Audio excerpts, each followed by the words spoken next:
Hello mga idol, kumusta po? Ipapakita ko lang po sa inyo yung ginagawa ko dito. Bale, ito po yung makina na ino-operate ko dito sa company. At ito naman po yung kinakating ko. Gusto ko lang pong ipakita ng malapitan sa inyo para magkaroon kayo ng idea dun sa ginagawa ko.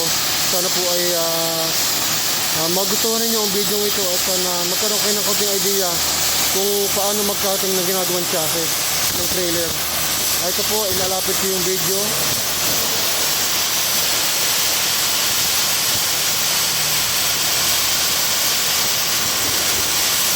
Yan.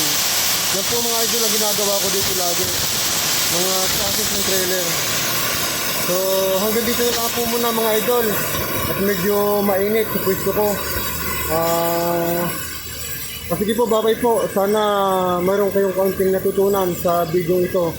Mga idol, ito nga palang video ito. Ito nga pala yung actual video. Wala po itong edit.